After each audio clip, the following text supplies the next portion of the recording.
नमस्कार, मैं हूं विनोद दुआ और मैं संजय पुगलिया। हमारे खास कार्यक्रम अगर अभी चुनाव हो तो में आपका स्वागत है। आज चुनाव आयोग ने देश में आम चुनाव की तारीखों का ऐलान कर दिया है।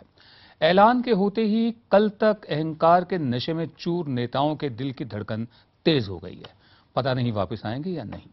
काश कोई ऐसा तरीका इजाद हो जिससे हमारे पैसे पर जिंदा रहने वाले नेताओं के सिर पर यह तलवार 5 साल तक लटकती रहे कि पॉलिटिक्स में जॉब सिक्योरिटी नाम की कोई चीज नहीं है, कि काम नहीं करोगे तो बाहर निकाल दिए जाओगे। तो कौन होगा और कौन 7 रेसकोर्स रोड में पहुंचेगा और किसके समर्थन से पहुंचेगा, इन सब का अंदाज हम लगाने की कोशिश कर रहे हैं इस कार्यक्रम में। अगर अभी चुनाव हो तो क्या दिल्ली का द्वार यूपी और बिहार है? आज इन्हीं पर हो रही है ये चर्चा। आगे बढ़ने से पहले आपको बता दें, सोमवार को हमने आपको महाराष्ट्र और दिल्ली का सर्वे दिखाया था, कल तमिलनाडु और आंध्र प्रदेश का हाल दिखाया और आज आपको बताएंगे बिहार और उत्तर प्रदेश की जनता की राय। कल यानी गुरुवार को दिखाएंगे कि आखिर केंद्र में किसकी सरकार बनने की संभावना है, कैसी हो सकती है 16वीं लोकसभा की तस्वीर। चूंकि चुनावी सर्वे पर सवाल उठ रहे हैं तो विनम्रता पूर्वक ताल ठोक करके हम ये कहना चाहते हैं कि CSDS का जो सर्वे होता है, शोध संस्थान है, हमेशा नियर एक्यूरेट उतरता है। इसलिए IBN 7 के लिए सर्वे ये जो किया गया है CSDS के द्वारा, इसका कुछ डिटेल ये है कि सर्वे देश के 6 राज्यों में किया गया है। ये राज्य हैं आंध्र प्रदेश, बिहार, दिल्ली, महाराष्ट्र, तमिलनाडु और उत्तर प्रदेश। ये सर्वे 17 से 23 फरवरी के बीच किया गया है। सर्वे के दौरान 138 लोकसभा के सीटों पर 512 पोलिंग स्टेशनों पर हमारे इंटरव्यूअर्स गए हैं और 9104 वोटरों से राय इसमें ली गई। जनता की इस रायशुमारी पर चर्चा करने के लिए हमारे साथ स्टूडियो में जो खास मेहमान मौजूद हैं उनका परिचय करा दें। CSDS के डायरेक्टर प्रोफेसर संजय कुमार, राजनीतिक विश्लेषक सुरजीत भल्ला, वरिष्ठ पत्रकार परंजय गुहा ठाकुरता और नलिनी सिंह। साथ ही लखनऊ से जुड़ेंगे हमारे साथ वरिष्ठ पत्रकार शरद प्रधान। शरद भी हमारे साथ अब जुड़ चुके हैं। अगर आप बात उत्तर प्रदेश में हुए सर्वे के नतीजों की, देश की राजनीति में उत्तर प्रदेश की अहमियत उसकी संख्या बल से है, उसके MPs की तादाद से। 80 सीटों के साथ राजनीतिक तौर पर यह सबसे महत्वपूर्ण राज्य है। अगर बीजेपी को देश की नंबर 1 पार्टी बनना है तो उसे यूपी में ज्यादा से ज्यादा सीटें चाहिए। यही नहीं, कांग्रेस की नाकामी राहुल गांधी की काबिलियत पर धब्बा लगा सकती है। ये चुनाव समाजवादी पार्टी का भविष्य और प्रासंगिकता रेलेवेंस तय करेगा। BSP के लिए भी करो या मरो की स्थिति है। इसके अलावा आम आदमी पार्टी की मौजूदगी ने चुनाव को और जटिल बना दिया है। उत्तर प्रदेश में हुए सर्वे की शुरुआत करते हैं अखिलेश सरकार के कामकाज से। लोगों की नजर में अखिलेश सरकार का रिपोर्ट कार्ड बेहद खराब है। लोगों का मानना है कि पिछले 2 साल में अपराधों में जबरदस्त इजाफा हुआ है। वहीं 61% लोग ये मानते हैं कि राज्य में गुंडागर्दी भी बढ़ी है। 49% की राय है कि यूपी में जातीय हिंसा के मामले लगातार बढ़ रहे हैं। 24% ये मानते हैं कि हिंदू मुस्लिम के बीच भाईचारे में कमी आई है, तो 24% लोगों का कहना है कि राज्य में विकास की रफ्तार पर ब्रेक लगा है। सर्वे में ऐसे आंकड़ों के बावजूद पिछले 7 महीने में अखिलेश सरकार के काम से 49% लोग संतुष्ट नजर आते हैं। हालांकि 43% लोग ऐसे हैं जो इस राय से इत्तेफाक नहीं रखते। अब चर्चा का समय है। सबसे पहले नरेंद्र, मैं आपसे जानना चाहता हूं, उत्तर प्रदेश के रास्ता वो दिल्ली की कुर्सी तक आता है, अब ये माना जाता है। अब इसमें ये भी जुड़ रहा है कि बिहार से होकर फिर उत्तर प्रदेश, अब फिर दिल्ली। 80 सीटें कम से कम चाहिए बीजेपी को। सर्वे बता रहा है कि 80 नहीं तो कम से कम 70-75 के करीब तो जरूर पहुंचेंगे ही वो। आपकी जानकारी क्या है, आपकी असेसमेंट क्या है? देखिए, ऐसा है कि पहले तो आपने दिल्ली के द्वार की बात की। दिल्ली का आज क्या हाल है सो मालूम है ना सबको, कि दिल्ली की सड़कों पर अगर इस किस्म से जो जिसे कह सकते हैं कि लोग एक दूसरे पर पत्थरबाजी कर रहे हैं, तो ये क्या जहर घुल गया है दिल्ली की सड़कों पर, ये क्या झूठ घुल गया है दिल्ली की सड़कों पर। तो ये मैं आपसे कहना चाहती हूँ, ये दिल्ली के द्वार की बात हुई।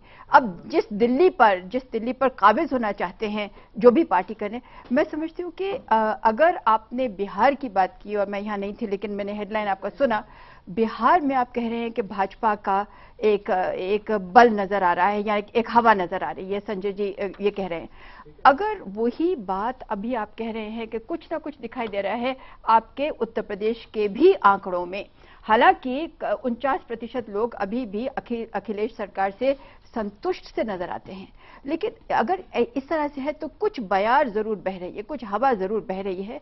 और ये जो मुजफ्फरनगर में अभी हुआ है, ये जो बहुत ही दुखद हादसा, तो उसका लगता है कि असर समाजवादी पार्टी पर पड़ा है। समाजवादी पार्टी के कुछ ना कुछ खिसका है। जो मुस्लिम वोट है, कहना पड़ेगा बहुत ही दुख के साथ कि इस अभी भी बटा हुआ है। जो आप अभी बता रहे हैं तो यही लगता है कि मुलायम सिंह जी के जो वक्तव्य निकले उसमें ये लगता है कि अभी भी वो बहुत ही पिछड़ी किस्म की राजनीति करना चाहते हैं, जाति में, धर्म मजहब के आधार पर। लगता है कि उसमें सेंध लग गई है। अब ये रही बात, इसमें क्या भाजपा को फायदा हुआ है कि नहीं? मुझे लगता है कि नहीं। भाजपा का अपना वोट कहीं ना कहीं से उभर के आ रहा है। और जो आप अभी दिखा रहे हैं या आपके जो आंकड़े सामने में हैं, उसमें एक छोटी सी बात कह दूं कि जो अपर कास्ट वोट है, अगर जाति की बात करनी तो जो ब्राह्मण वोट है उसमें मुलायम सिंह बहुत ज्यादा दिलचस्पी दिखा रहे हैं इस वक्त। उन्होंने बहुत ज्यादा अपने होर्डिंग लगा रखी है सब जगह, लेकिन लगता है कि वो वोट भाजपा के किनारे आ रही है। जी, यहाँ भल्ला साहब से एक सवाल मैं पूछना चाहूंगा, वो ये कि देखिए ये आंकड़े गलत हो सकते हैं और सही हो सकते हैं, लेकिन बिहार यूपी का जो भी पॉलिटिकल मूड हम पढ़ रहे हैं उसमें कांग्रेस के खिलाफ मूड है, ये तो समझ में आता है, लेकिन बीजेपी के पक्ष में एक वेव लाइक सिचुएशन क्यों नजर आ रही है? बाकी सब जगह तो रीजनल पार्टियां फायदा उठा रही हैं कांग्रेस के खिलाफ, बिहार यूपी में रीजनल पार्टियां उसका फायदा क्यों नहीं कैप्चर कर रही हैं? देखिए, पहले एक तो आंकड़े जो हैं, हैरानगी की बात यह है कि सब कुछ जो हुआ है यूपी में, और समाजवादी पार्टी से कोई 50% खुश हैं या सेटिस्फाइड हैं। और आपने जो दिखाया कि हर आइटम पे कि वायलेंस बढ़ गई है, ये हो गया है, वो हो गया है, उस पर भी वो लोग सेम लोग कह रहे हैं कि ये देखो हम खुश नहीं हैं। तो मेरे को ये एक तो कुछ समझ नहीं आ रहा। दूसरी बात जो आपने पूछा, मैं थोड़ा क्लेरिफाई कर दूं। ये जो संतुष्टि का जो आंकड़ा 49% आपको दिख रहा है, ये दो उत्तर हैं जिनको मिला के हमने एक उत्तर यहाँ पे दर्शकों की सुविधा के लिए प्रेजेंट किया। इसमें है पूरी तरह संतुष्ट है और कुछ हद तक। पूरी तरह संतुष्ट वाले सिर्फ 12-13% हैं और बड़ी संख्या में ऐसे लोग हैं जो कहते हैं हाँ कुछ हद तक तो संतुष्ट है। इसी के लिए वो आंकड़ा आपको बड़ा दिखाई पड़ता है। दूसरी बात ये जो आपने सवाल पूछा कि बिहार में भी ये देख रहे हैं, यूपी में भी देख रहे हैं और तमिलनाडु वगैरह में भी कि रीजनल पार्टी से और यूपीए से अगर पूछें कि आप खुश हैं, कहते हैं हाँ, मगर आप पूछें कि ये बदलावा होना चाहिए तो सब कहते हैं कि बदलावा होना चाहिए। तो इसलिए ये जो चेंज का मूड, आप चेंज का मूड, परिवर्तन का मूड, और थोड़ा इससे वेव लग रही है, जी लहर लग रही है। इसी चर्चा को आगे बढ़ाने के लिए एक आंकड़ा और हम देख लेते हैं कि यूपी में केंद्र की यूपीए की जो सरकार है उसकी साख कैसी है, वो बहुत खराब नजर आती है। आधे से ज्यादा यानी 53% लोग नहीं चाहते कि यूपीए को केंद्र में फिर से सरकार बनाने का मौका मिले। सिर्फ 24% वोटर ही ऐसे हैं जो यूपीए सरकार को एक बार और मौका देने के पक्ष में है। परंजय दा, यहां आपसे भी यही सवाल कि यूपीए के खिलाफ बहुत बड़ा मूड है, ये मान भी लिया जाए, लेकिन वहां उसके सामने मुलायम सिंह यादव या मायावती या नीतीश कुमार इस एंटी यूपीए मूड को कैप्चर नहीं कर रहे हैं, इनकैश नहीं कर रहे हैं, और बीजेपी कई वर्षों से गायब थी, यूपी बिहार में बड़े पैमाने पर लौट रही है। देखिए, 1996 से भारतवर्ष में ये गठबंधन राजनीति का युग जो आए हैं, इसका एक बहुत महत्वपूर्ण कारण है कि भारतवर्ष के सबसे बड़े जो राजनीतिक दल है, कांग्रेस और भारतीय जनता पार्टी, दोनों यूपी और बिहार में कमजोर हो गए थे। वहीं से शुरू हुई है। वो गंगा का बेटा बेटियों ने भारतवर्ष का सबसे बड़ा राजनीतिक दल उसको त्याग कर दिया। भारतवर्ष में गठबंधन राजनीति का युग नहीं आता अगर कांग्रेस और भारतीय जनता पार्टी दोनों का ताकत ये दो राज्य में रहते हैं। 120 है, जब इससे पहले इससे ज्यादा था, 85 था आपका यूपी में, जब झारखंड नहीं बना था, उत्तराखंड नहीं बना। जी, आप देखिए, भारतीय जनता पार्टी 52, 57, 29, 10, 5 लोकसभा चुनाव में। कांग्रेस अचानक सबको आश्चर्य कर दिया 2009 में जब 22 मिल गया। ये हवा बदल रहा है, सचमुच बदल रहा है कि नहीं, ये देखिए समय बताएंगे। मैं समझता हूं, मैं सचमुच समझता हूं, और पूरी ये सर्वे के साथ मैं सहमत नहीं हूं कि मैं नहीं समझता हूं। मुलायम सिंह का नाम करिए, मायावती जी का नाम कीजिए, लालू जी का नाम कीजिए, नीतीश जी का नाम, कमजोर तो हो जाएंगे मगर सब कमजोर नहीं होंगे। मैं नहीं समझता हूं कि बहुजन समाज पार्टी कमजोर हो जाएगा। अभी 22 आसन है उसकी। बिल्कुल शायद और कितना कमजोर हो जाएगा ये बड़ा हम आप चलेंगे लखनऊ विनोद जी शरद प्रधान के पास, लेकिन उसके पहले संजय जी इसमें कुछ मैं ये कह रहा था कि यूपी और बिहार में मुझे ऐसा नहीं लगता कि एंटी कांग्रेस वेव है, क्योंकि एंटी और प्रो रेफरेंस पॉइंट होना चाहिए। यूपी और बिहार के मतदाताओं के बीच में कांग्रेस तो कहीं चुनाव में दिखाई नहीं पड़ती है, तो रेफरेंस पॉइंट बीजेपी के वोटरों के लिए वहां लालू और नीतीश हैं और यहां पे मुलायम और मायावती हैं, तो इसलिए कांग्रेस के खिलाफ हवा इन दोनों जगह पे दिखाई एक शब्द में बीजेपी को इतना समर्थन क्यों मिल रहा है? मुझे लगता है प्रो बीजेपी में दोनों स्टेट में दिखाई पड़ती है। जी शरद प्रधान, यहां हम लोग आंकड़ों के अनुमान पर और दिल्ली के मैक्रो स्कोप से चीजों को देख रहे हैं, आपके माइक्रोस्कोप से यूपी का रियल पॉलिटिकल मूड क्या है, समझाइए। सर्वे के आंकड़े हमारी एक तरफ छोड़ दीजिए। वेल ये जो है संजय, अभी जो हालत है यूपी में बड़े पिछले करीब 2 महीने से ऐसा दिख रहा है, मैं बहुत सी जगह ट्रैवल किया हूं, एक अजीब सी मोदी के फेवर में एक वेव सी बढ़ती जा रही है। क्यों हो रही है इसका कारण सिर्फ एक सिंपल दिखता है कि लोगों को जब कंपैरिजन होता है मोदी और राहुल गांधी का, तो स्केल में दोनों में बहुत जमीन आसमान का फर्क हो जाता है। एक ये कारण है। दूसरा कारण यह है कि लोगों को जो उम्मीदें थी अखिलेश यादव से, जिसकी वजह से अखिलेश यादव वो शख्स था जिसकी वजह से समाजवादी पार्टी को एकदम से एक सर्ज मिली थी 2012 के इलेक्शन में। लोगों को लग रहा था कि ये समाजवादी पार्टी को एक नए सांचे में डाल रहे हैं, और जो समाजवादी पार्टी की जो पुरानी इमेज है कि गुंडों की पार्टी है और इनको हमेशा सॉफ्ट कॉर्नर रहता है बदमाशों के लिए, वो चीज अखिलेश यादव खत्म करेंगे। और इसका टर्निंग पॉइंट आया था तब जब अखिलेश यादव ने सिंगल हैंडेडली डीपी यादव को टिकट देने से इनकार कर दिया था, और उनके पिताजी और चाचा के चाहने के बावजूद उनको टिकट नहीं दिया गया था। तो एकदम से उस टाइम जो समाजवादी पार्टी को खुद उम्मीद नहीं थी कि 224 सीटें में उन्हें मिली, ये जो अब जो डिसल्यूशनमेंट हो गया 2 साल में, लोगों को जो उम्मीदें थी उसमें बड़ा इतना डिसअपॉइंटमेंट हुआ है कि अखिलेश सरकार की स्थिति ऐसी हो गई कि वो बैड परफॉर्मेंस से ज्यादा नॉन परफॉर्मेंस वाली गवर्नमेंट हो गई है। लॉ एंड ऑर्डर तो बहुत खराब है ही। शरद साहब, मैं ये जानना चाहता हूं जी क्या कि अगर अखिलेश यादव को लेकर जैसा आप बता रहे हैं जो स्थिति है, तो उसका फायदा मायावती को क्यों नहीं मिल रहा? उसको मायावती को उसका कुछ हद तक फायदा मिलेगा। यही वजह है कि आज की स्थिति में यह देखा जा रहा है, ऐसा प्रतीत हो रहा है कि सबसे ज्यादा सीटें तो जाएंगी मोदी के फेवर में। मैं कह रहा हूं बीजेपी को नहीं। ये ऐसी स्थिति है, आप देखिए यूपी में जो मुझे देखने को मिल रहा है, एक ये प्रेसिडेंशियल फॉर्म की तरफ ड्रिफ्ट कर रहा है अनविटिंगली, क्योंकि पर्सोना बेस्ड मिल रहा है इलेक्शन, वो वोटिंग पैटर्न जा रहा है। यूथ जो है वो कहता है मोदी की बात करता है, बीजेपी की बात नहीं करते हैं। बीजेपी को बेनिफिट मिल रहा है मोदी के नाम से। जी, ये जो अब जो बात आई मायावती की, जो आप कह रहे हैं, मायावती को बेनिफिट मिलेगा, लेकिन मायावती को अभी भी जो मुस्लिम्स हैं कुछ शक की नजर से देखते हैं, क्योंकि मायावती का पिछली 3 बार बीजेपी से अलाइनमेंट हो चुका है। तो ये अच्छा मुस्लिम वोट बड़ा इंपॉर्टेंट फैक्टर रहेगा यूपी में। जी शरद, मुलायम सिंह से नाराजगी उनकी मुजफ्फरनगर राइट्स की वजह से हुई है, और काफी हद तक ऐसा महसूस हो रहा है कि बावजूद मुलायम सिंह के सारे एफर्ट्स के मुस्लिम वोइंग के लिए उन्होंने बहुत कुछ मतलब इतनी ब्लेटेंटली किया है और करते जा रहे हैं, लेकिन ऐसा लगता है कि मुस्लिम्स की नाराजगी उनसे नहीं जा रही है। और ऐसी सूरत में मुस्लिम वोट या तो कांग्रेस की तरफ जा सकता है या मायावती की तरफ। ये फैक्ट है कि जो अच्छा, मैं आता हूं आप पर। मैं शरद जी से भी एक सवाल पूछना चाहता हूं। जी, मैं ये कहने वाला था कि अगर आंकड़े देखें, 2 ऑब्जर्वेशंस, अगर आंकड़े देखें तो बीजेपी जो समाजवादी पार्टी है उसका वोट शेयर उतना का उतना ही है। तो जो भाजपा का वोट शेयर है वो 18 से 36% गया है, और वो सब उन्होंने कहां से लिया? ज्यादातर बीएसपी से और फिर कांग्रेस से।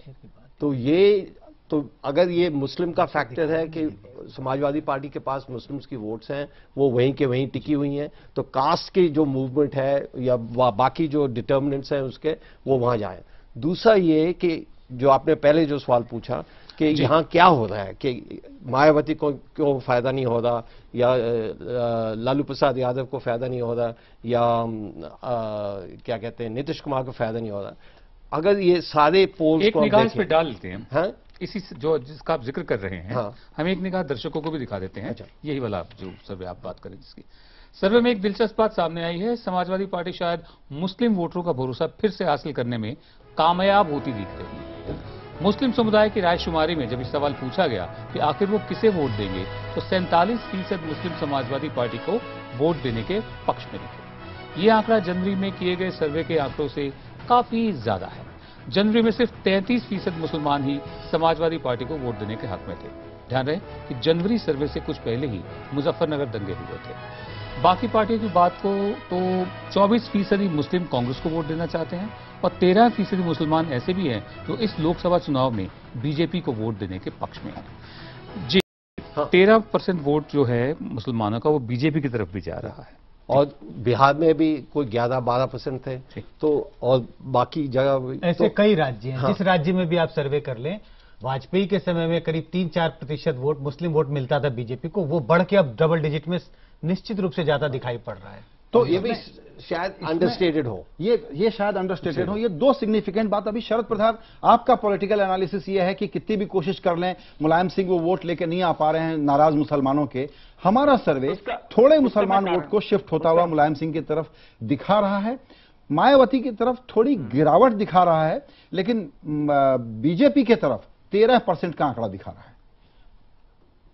देखिए, एक इसमें एक चीज नजरअंदाज करने वाली नहीं है, वो ये है कि मुस्लिम्स का वोटिंग पैटर्न कुछ अपर कास्ट हिंदूज और मुस्लिम्स का एक जैसा होता है, पोटेंशियल विनर की तरफ ड्रिफ्ट करता है।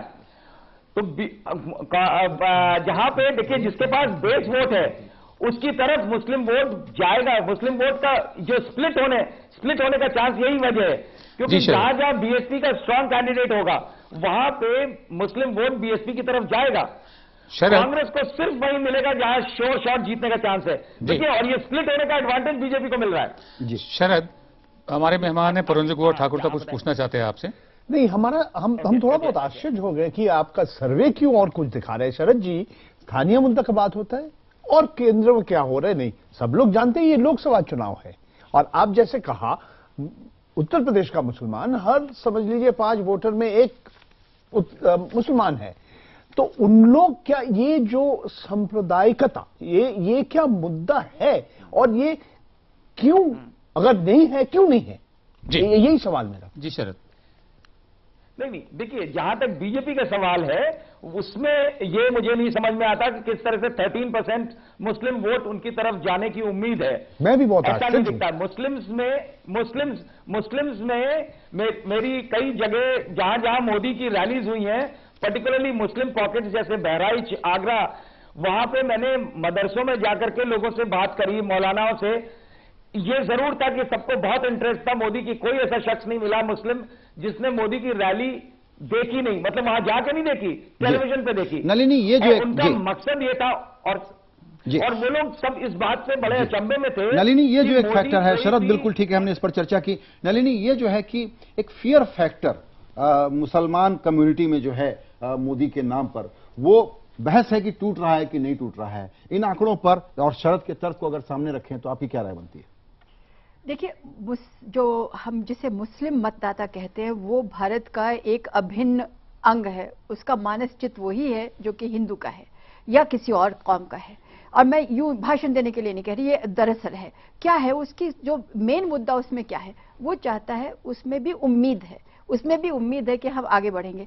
तो अगर लगता है कि जो इतने साल हम पूरा नहीं बढ़ पाए, तो हो सकता है कि मोदी जिस भाषा में बात कर रहे हैं कि नौकरी मिलेगी, विकास होगा, मूल सुविधाएं होंगी, सड़कें होंगी, वगैरह होंगे, तो हो सकता है कि वो भी बाकी लोगों की तरह उसमें बह गए हों। और मेरा जो अपना जो तजुर्बा है उसमें अब दिल्ली में ही ये तजुर्बा है कि जो यहाँ के भी जो मुस्लिम्स हैं वो भी कह रहे हैं कि अगर यंग हैं तो वो कह रहे हैं कि नहीं इस बार मोदी को देंगे। उनके साथ में उनके अब्बा बैठे हुए, उनके चाचा बैठे। लेकिन मैं एक बात पूछना चाहती हूँ शरद प्रधान जी, अगर वे अभी तक हैं, कि मेन मुकाबला किस में होगा, कि समाजवादी पार्टी और भाजपा में होगा, या मतलब जो मेन इस पर चर्चा करेंगे, इस पर शरद प्रधान से लंबा जवाब लेंगे, लेकिन बिल्कुल ब्रेक में जाना है। सुरजीत सर, आप 30 सेकंड में अपनी बात। यही मैं कहने वाला था कि जो नलिनी कह रहे हैं कि लोग क्या देख रहे हैं, चाहे बिहार में हो, यूपी में हो, तमिलनाडु में हो, लीडरशिप के लिए।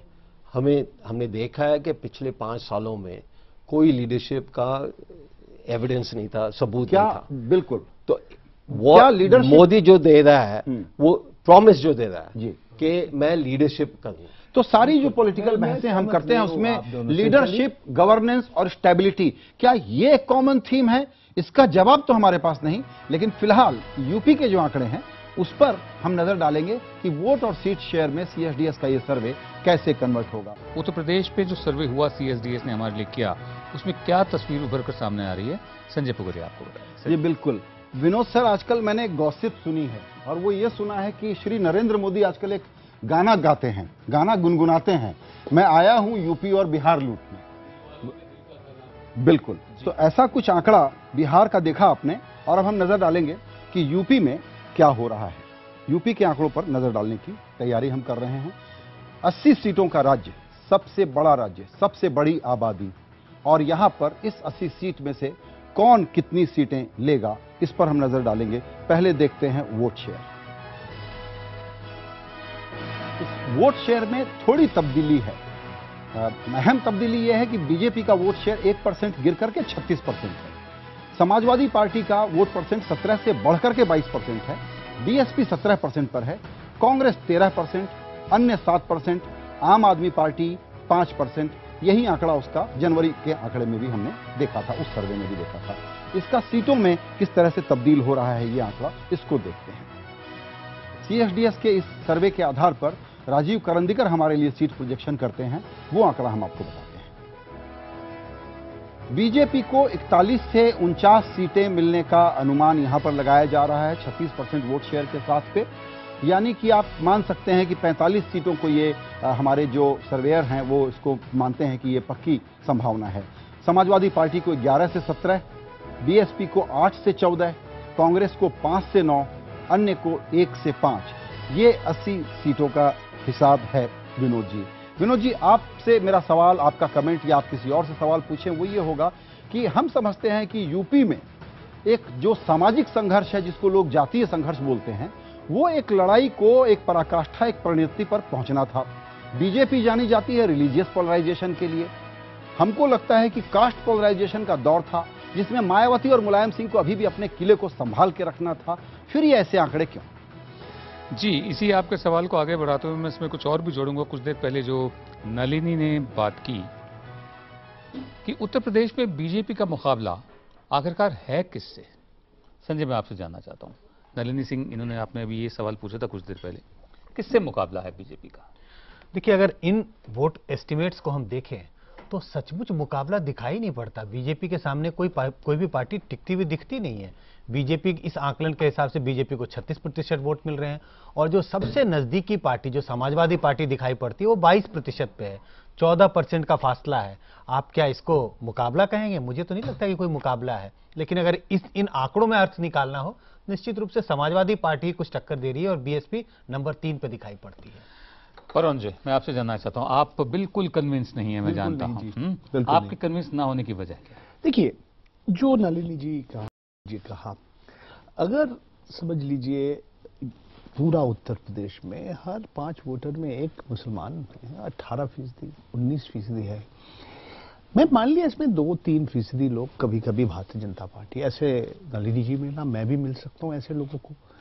और मेरे साथ तो ये बिछड़े हुए, स्कैटर्ड है। अगर सचमुच मुसलमान से आधा के आसपास भी या भारतीय जनता पार्टी के पास आता, 80 में तो 65 मिलना चाहिए।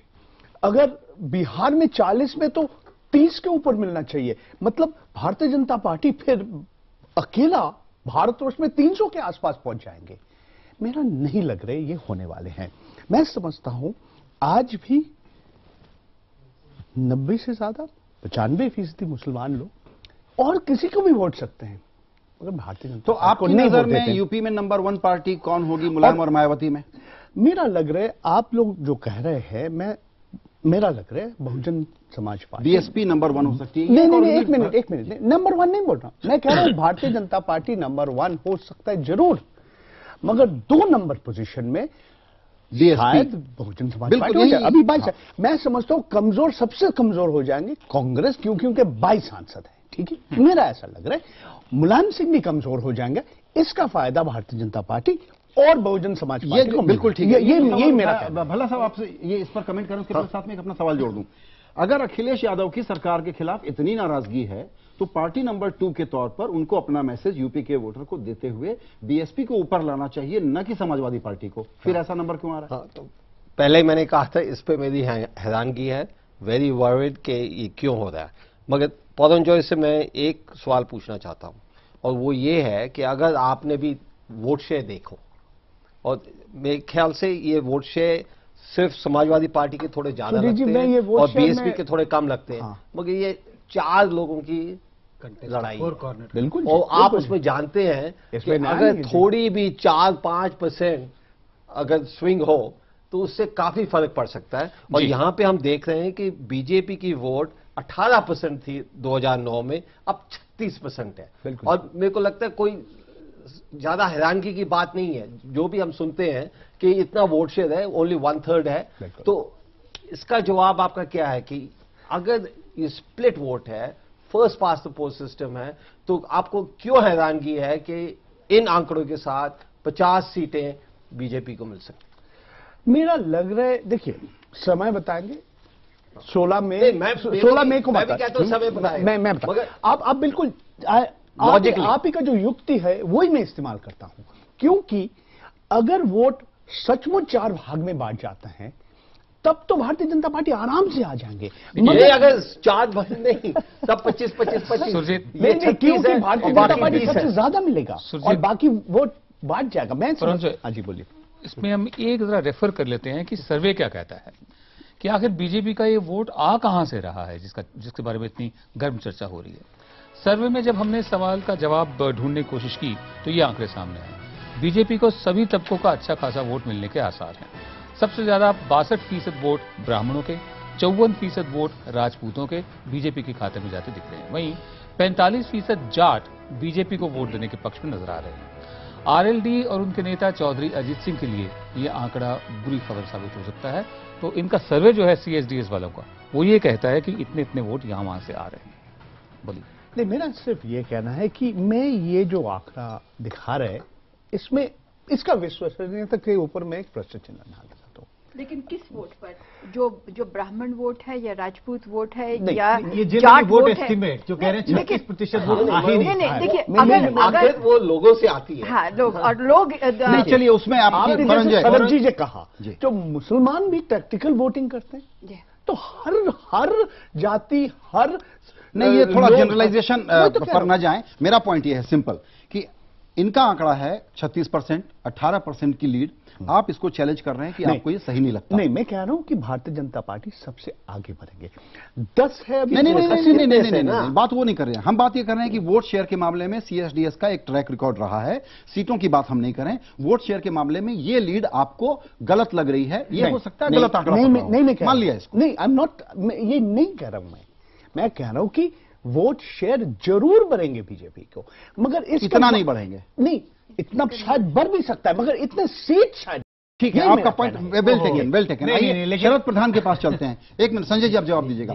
शरद प्रधान, बीजेपी की वापसी तो है, लेकिन बीजेपी की वापसी जिन जनाधारों में इनकी कोई जगह नहीं थी वहां पर, यानी कि ओबीसी, एससी, एसटी, थोड़ा सा मुसलमान और दूसरी जो मध्यवर्ती जातियां हैं वहां पर, क्या ये इनरोड सर्वे को अलग रखकर जमीन पर भी आपको नजर आता है कि जनाधार बीजेपी बढ़ा रही है और उन जगह सेंध मार रही है जिनको हम मंडल पार्टियां कहा करते थे?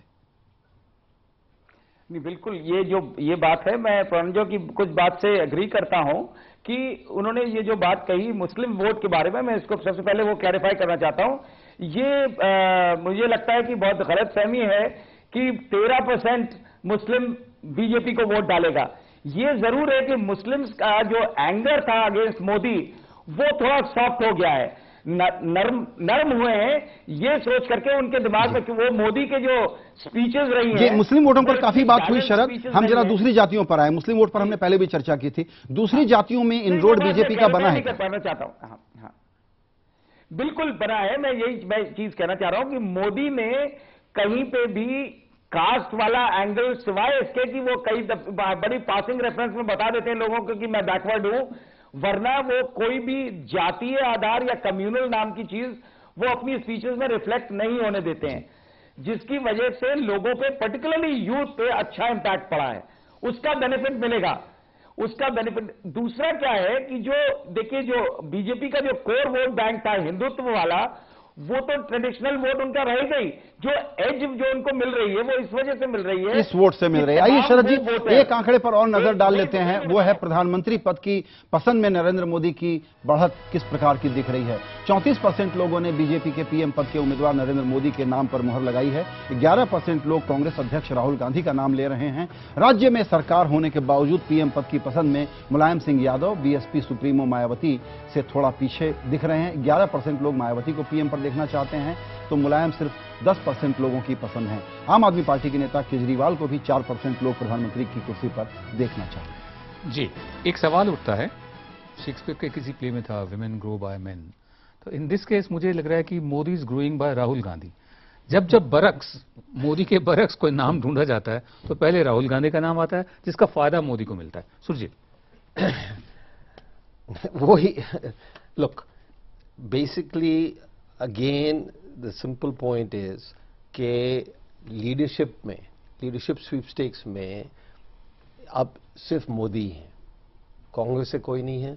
हमने ये यूपी में देख लिया, चाहे मुलायम सिंह यादव को ले लो, चाहे उसके बेटे को ले लो, चाहे सोनिया गांधी को ले लो, मनमोहन सिंह को ले लो, है नहीं कोई। तो ये जो है, अगर हमने देखना है कि मोदी की राइज क्यों हुई है, कि चाहे उसको हम अग्री करते हैं, डिसएग्री करते हैं, चाहते हैं, नहीं चाहते हैं, मगर ये कोई नहीं कहता कि वो लीडरशिप की क्वालिटीज उसमें नहीं है, और बाकियों में सब कहते हैं कि लीडरशिप क्वालिटीज नहीं है। तो इसलिए ये जो है, मेरे को लगता है कि ये जो भी आंकड़े हम देख रहे हैं वो बढ़ सकते हैं भाजपा के लिए, इसी फैक्टर के लिए। अगर कोई आप समझो हैरानगी से कोई लीडर आ गया तो वो चैलेंज, अब एक लीडर आया था केजरीवाल, अब वो देख लिए 2%, 3%, 4%, सारी जगह वही मिल रहा है। सुरजीत, तो ये मीडिया का क्रिएशन है। हाँ, तो मोदी वर्सेस राहुल, मोदी वर्सेस केजरीवाल। देखिए, भारतवर्ष का राजनीति इससे ज्यादा जटिल है। भारतवर्ष अमेरिका नहीं है। जो आंकड़े हमारे सामने नहीं होते तो मैं कहता मीडिया का क्रिएशन है। ये आंकड़े हमारे पास हैं, और ये आम नागरिकों का, आम लोगों का सर्वेक्षण है। मैं कह रहा हूं परम जी, अगर ये आंकड़े नहीं होते तो मुझे भी लगता शायद मीडिया का क्रिएशन है, लेकिन हमारे सामने आंकड़े हैं बहुत स्पष्ट रूप से। और ये जो प्रेसिडेंशियल कैंपेन, जो काफी लोग कहते हैं इंडिया अमेरिका नहीं है, ये वो अमेरिका नहीं है, मगर ये भाजपा की पूरी स्ट्रैटेजी थी शुरू से, मोदी की पूरी स्ट्रैटेजी थी शुरू से, कि लीडरशिप के ऊपर बात करूंगा, गवर्नेंस के ऊपर बात करूंगा, और इसको प्रेसिडेंशियल कैंपेन बनाऊंगा। और ये 2014 का चुनाव पिछले कुछ चुनाव से अलग होने जा रहा है, तो इसलिए, और उसी का ये नतीजा निकल रहा है। ये जो बात है कि चुनाव अलग होने जा रहा है, संजय जी जो आपने कहा, नलिनी जी आपसे एक सवाल लेके आऊंगा। हम लोग पुराने फॉर्मेट में चीजों को फिक्स करते हैं, इसलिए 2009 में हमने कहा कि कांग्रेस जो है वो 175 पाले तो बहुत है, हम 200 उस वक्त मानने को, डाइजेस्ट करने को तैयार नहीं थे। मुलायम सिंह को हम मेजॉरिटी देने को तैयार नहीं थे यूपी के, अभी अखिलेश के चुनाव में। पुराने फॉर्मेट को तोड़ती है पब्लिक, और हम पुराने फॉर्मेट के आधार पर अपने प्रोजेक्शन को बनाना चाहते हैं। बिल्कुल। इस देश में क्या ये बदला है? प्रेसिडेंशियल इलेक्शन हम नहीं समझते, हम तो कहते हैं पार्लियामेंट्री इलेक्शन, लेकिन क्या ये बदला है कि बेचैनी एक मजबूत नेता को ढूंढने की है, या बेचैनी सिर्फ एक जिस सरकार ने काम नहीं किया उसको सजा देने की है, या बेचैनी ये है कि भाइयों अब हम अपनी किस्मत अपने हाथ में ले रहे हैं, हम आपको एक ऐसी सरकार देंगे जिसके बारे में आप कल्पना नहीं कर सकते। बेचैनी इस चीज की है कि जिसकी कल्पना हमने की वो अब साकार होना चाहिए। बेचैनी है उम्मीद, जो उम्मीद आपने जगाई, आपने 65-66 साल, ऐसा तो नहीं है कि कोई भी उम्मीद नहीं थी, हमारी उम्मीदें हुई, उसके ऊपर पानी क्यों फिरा? तो इसलिए ये पूरा का पूरा चुनाव है, ये कहता है कि जो एस्पिरेशंस है हमारी, अब इस वक्त मैं तो इसको 21वीं सदी नहीं मानती। जब आप बहुत यंग लोगों से बात करती हूँ तो 22वीं सदी की बात करें। मैं आपसे ये कहना चाहती हूँ कि देखिए, कई चुनाव आते हैं, कई जाते हैं, लेकिन ये जो चुनाव है ये अंतर्राष्ट्रीय स्तर पर भी बहुत ज्यादा महत्व रखने लगा है, क्योंकि जैसे कि अफगानिस्तान में कारजाई का भी होगा, कौन आएगा उसके बाद में, उसी तरह हमारा क्या भारत का जी, जो जी, पतन नलिनी, था वो अब रिवर्स होगा? क्या यहाँ बराबरी, इनइक्वालिटी कम होगी? क्या बराबरी ज्यादा होगी? क्या यहाँ से पब्लिक के मन में क्या है इसके भूखमरी लिए मर जाए? आप देख रहे हैं हमारा खास कार्यक्रम। अगर अभी चुनाव हो तो बीजेपी के पीएम के ओहदे के उम्मीदवार नरेंद्र मोदी कहां से चुनाव लड़ेंगे, इस पर काफी कयास लगाए जा रहे हैं। कुछ लोग ये कह रहे हैं कि नरेंद्र मोदी वाराणसी से चुनाव लड़ सकते हैं। हमने सर्वे में उत्तर प्रदेश की जनता से पूछा कि क्या मोदी को यूपी से चुनाव लड़ना चाहिए। यूपी की 46% जनता चाहती है सर्वे के मुताबिक कि मोदी उनके राज्य से चुनाव लड़ें, जबकि 25% जनता का कहना है कि मोदी को यूपी से चुनाव नहीं लड़ना चाहिए। परंतु जब मेरे पास सिर्फ 30 सेकंड है, मुझे बताइए, why is Narendra Modi so cagey? बता क्यों नहीं रहे कि कहां से चुनाव आपको लड़ेंगे? जरूर ये सवाल उनसे पूछना चाहिए। अगर वो आपको साक्षात्कार देंगे, पता नहीं क्यों किसी को नहीं देते ये सवाल। साक्षात्कार, interview. He should give you an interview, please ask him if he does. He may be ही वो शायद डर रहे कि आप 2002 के बाद करेंगे। देखिए, भारतवर्ष का लोकतंत्र विश्व का सबसे बड़ा लोकतंत्र, सबसे आश्चर्य लोकतंत्र है। वाजपेयी जी कभी सोचा कि पहला सरकार 13 दिन रहेगा? देवेगौड़ा जी कभी सोचा वो भारतवर्ष का प्रधानमंत्री बनेंगे? अप्रैल 1999 चमत्कारों का देश है कि सर। एक वोट जी। के लिए विनोद जी, जी, चमत्कारों का देश है। चूंकि वक्त Anything का is कम है, possible, जी। इसलिए हम सवाल पूछने का मौका नहीं दे पाएंगे, लेकिन भल्ला साहब की तरफ से एक डिमांड हम पब्लिकली रखना चाहते हैं। जी। वो ये है कि श्री नरेंद्र मोदी, श्री राहुल गांधी और आपने कहा कि थर्ड फ्रंट फ्रंट का का जो भी वो नॉमिनेट करें, इन तीनों की आमने सामने बैठ के बहस होनी चाहिए, हमारी भी डिमांड है। और जी। मैं भी इसको सेकंड करती हूँ, जरूर होनी चाहिए। जी, आप सबका बहुत बहुत धन्यवाद। मेहमानों का, आपने अपना समय हमारे लिए निकाला। कल रात 8 बजे एक बार फिर हम हाजिर होंगे इसी सवाल के जवाब के साथ कि अगर अभी चुनाव हो तो देश में सरकार किसकी बनेगी, लोकसभा की तस्वीर क्या हो सकती है, बीजेपी की अगुवाई वाले एनडीए को कितनी सीटें मिलने का अनुमान है, यूपीए के खाते में कितनी सीटें जा सकती हैं। कल पूरे देश का हाल जानेंगे। तब तक के लिए नमस्कार।